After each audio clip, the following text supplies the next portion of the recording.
All right. We don't got a lot of time, so let's hurry this up, folks.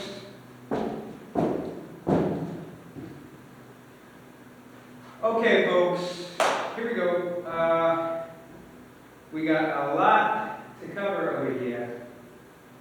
So, get one light on here. And no light on that. Little light. Less light, better. There we go. Then you can see it on the camera. Alright, folks, this is the next short film idea. This is my next lecture in our series of how to write a good short film script. Okay? So here's what we're going to do. I'm going to show you one of my personal projects so you get a better idea of what we're going to do here. Okay?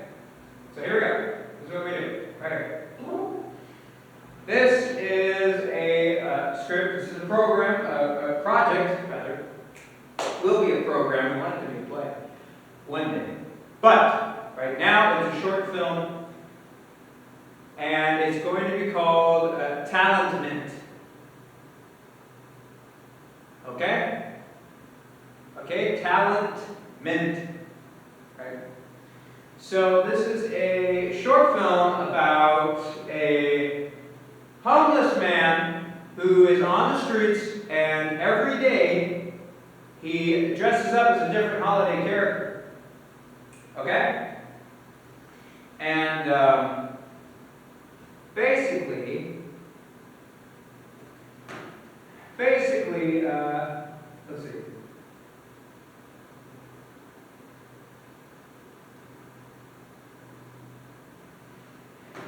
He chooses to wear a different holiday costume every day. And people laugh, they mock him, they take photos.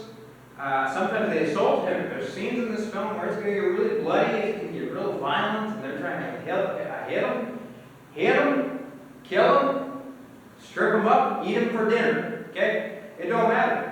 It's really bad. It's really bad. Okay? But yet, in fleeting, almost invisible moments, okay, there's these scenes and these invisible, fleeting moments. He becomes a turning point.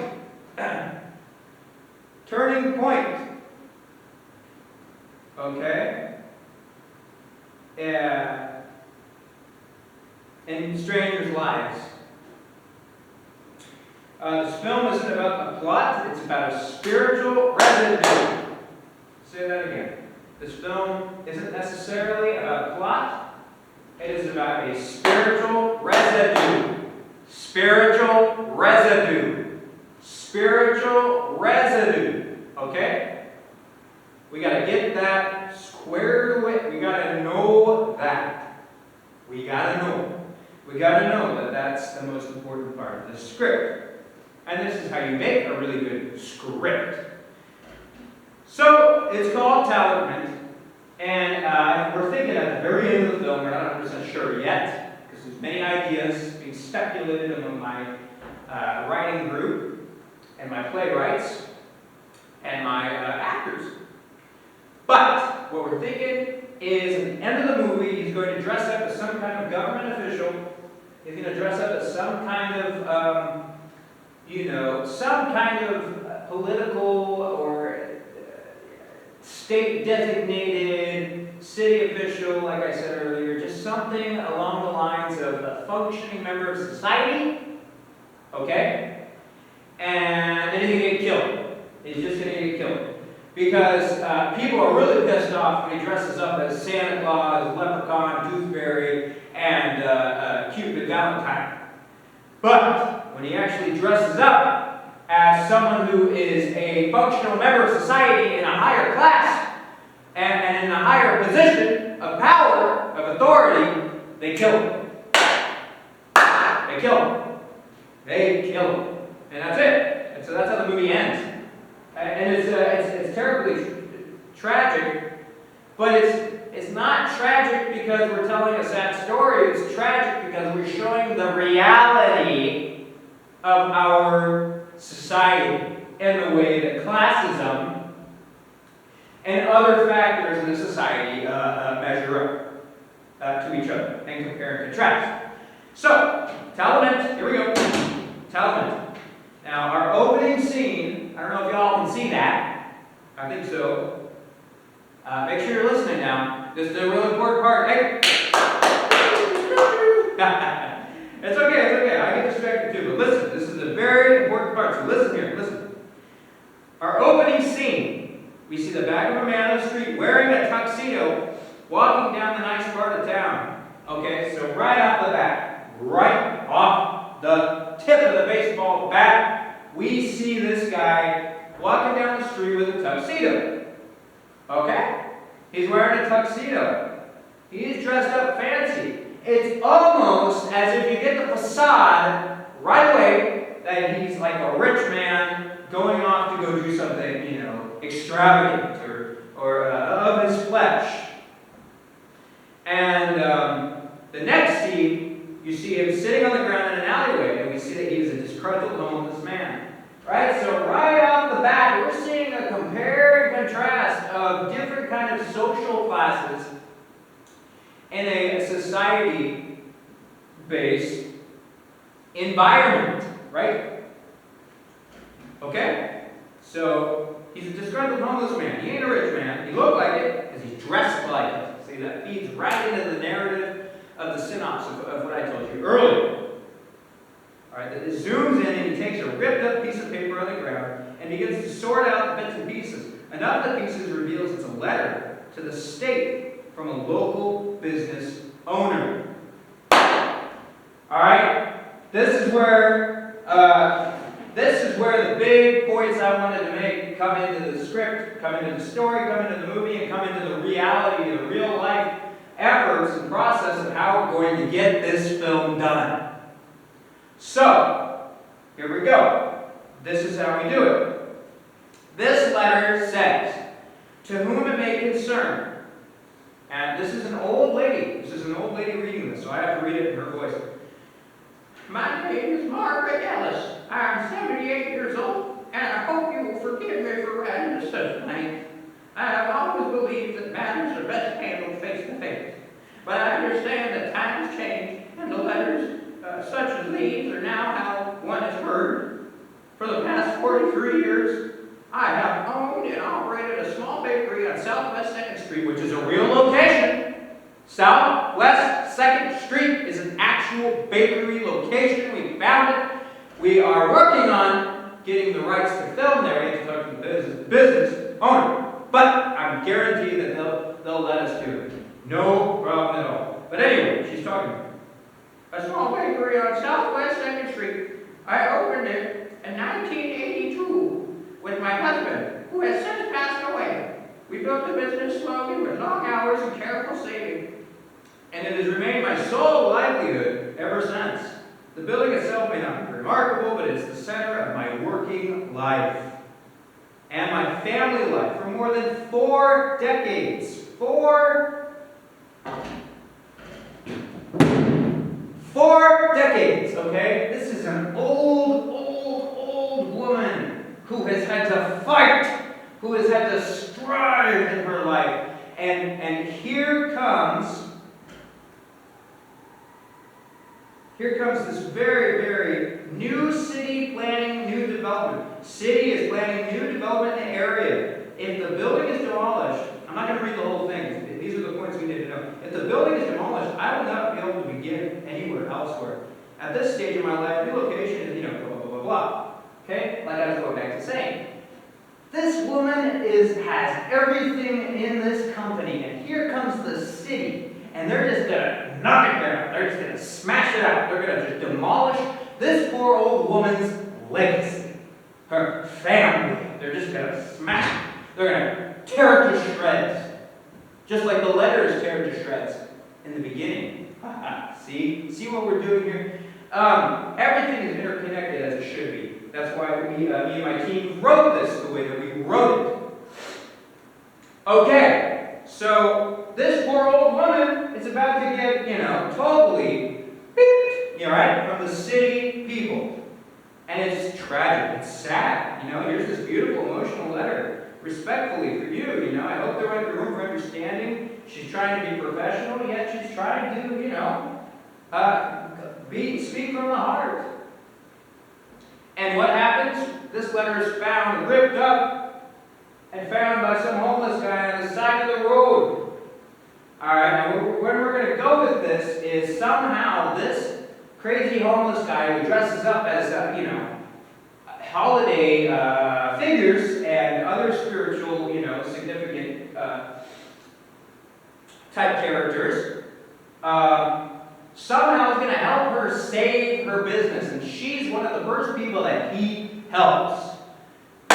Woo! Now, here's the big connection, though.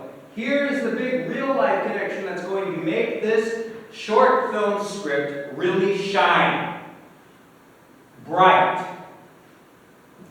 There's a local film director in town that I just watched a short film of, a one last ride.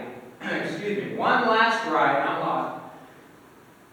Alright, and it's about two older gentlemen, Vietnam veterans to be assumed, I would imagine. I think they are.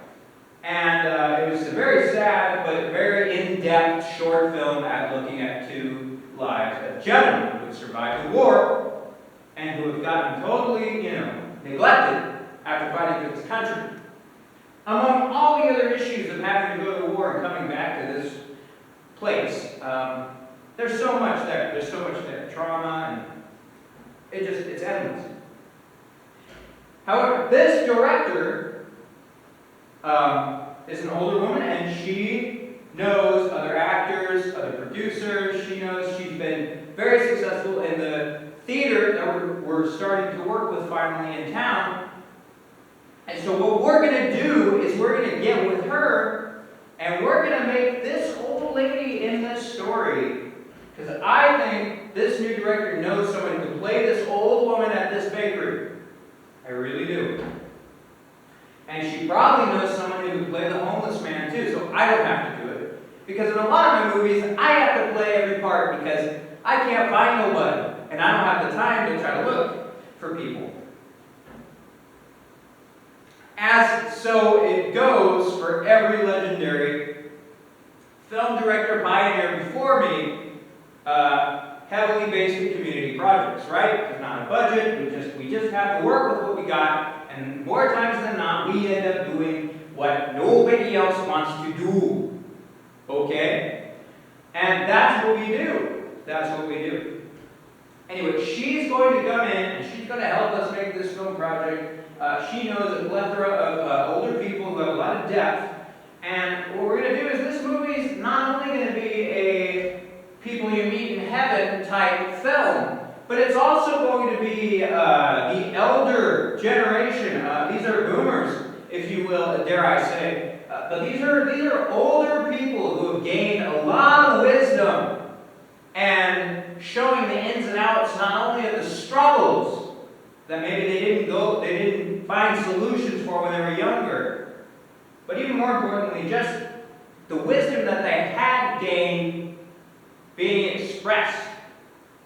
And so that's where this script is kind of left open-ended. See, we have a foundation up to a point, and then we let it go. So what we did here with this script and how I just explained it is it's like taking a seed and germinating it in the refrigerator in a little plastic bag, right? And you throw that seed in the ground and it starts growing roots and everything all by itself.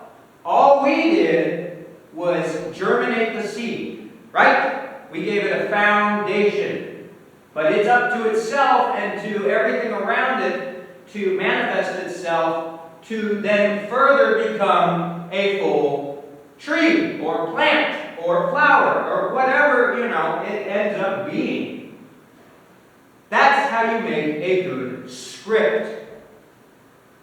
You leave it fairly open-ended with a strong foundation. And this is how some of the best films and TV shows were ever created, is the same similar process. A very obtainable but adaptive way of going about the creative process. And big corporations, they don't usually like this kind of way of going about it because it's not safe enough. You know, what if it doesn't make money? See, that's where we don't care. We don't care. We're community-based. We're faith-based. We're community-based. We're unity-based. We're people-based. We use everybody else around us together as a group collective, and we make good art happen. And really, it becomes almost an anti-establishment movement.